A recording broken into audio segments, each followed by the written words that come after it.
பிரியமான தேவனுடைய பிள்ளைகளே, இன்று தொடர்ந்து நேற்றைய தலைப்பை நாம் கவனிப்போம்.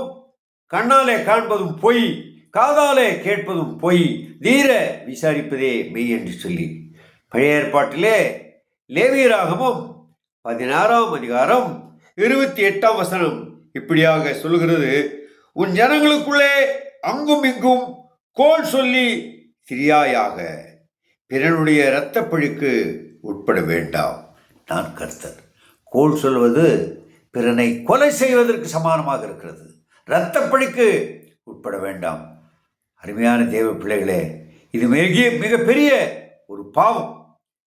நன்றாக இருக்கும் ஒரு மனிதன் திடீரென்று மறுநாள் ஒரு முகரூபம் மாறுபட்டு வித்தியாசமாக நடக்கிறான். காரணம் என்ன? யாரோ ஏதோ ஒரு விதத்தில் வீண் பழியை சொல்லி நம் மீதோ அல்லது பிறர் மீதோ நாம் அவர்களை குற்றப்படுத்தி சொல்லியிருக்கலாம். அதை அவர் அப்படியே நம்பி விடுகிறார். இதிலே பல அனுபவங்களை என்னால் சொல்ல முடியும். இப்படிப்பட்ட பெரிய பாவம் செய்கிறவன் தன்னுடைய பிராண சிநேகிதனையும் பிரித்து விடுகிறான் என்று சொல்லி நீதிமொழிகள் 16:28 நாம் வாசிக்கிறோம். நான் அதை வாசிக்கிறேன், தயவு செய்து கேளுங்கள். மாறுபாடு உள்ளவன் சண்டையை கிளப்பி விடுகிறான், கோல் சொல்லுகிறவன் பிராண சிநேகிதையும் பிரித்து விடுகிறான். எவ்வளவு பெரிய பாவம்! சண்டையை கிளப்புவதும் அல்லாமல் பிராண சிநேகிதன்.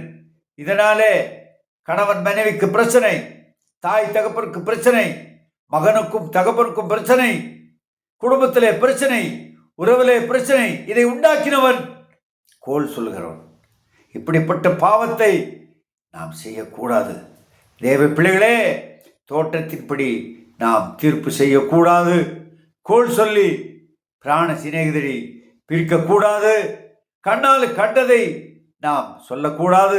யாராவது ஏதாவது சொன்னால் அதை கேட்டு உடனே நாம் ஒரு தீர்ப்புக்கு வரக்கூடாது.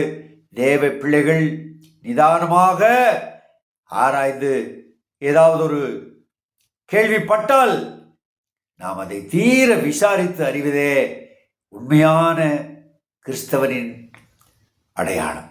இப்படிப்பட்ட ஒரு உண்மை அடையாளத்தோடு நாம் வாழ்ந்து பிறருடைய இரத்தப்பழிக்கு உட்படாமல் மிகப்பெரிய பாவ தண்டனைக்கு ஆளாகாமல் பரிசுத்தமாய் வாழ தேவன் கிருபை செய்வாராக. ஆமென்.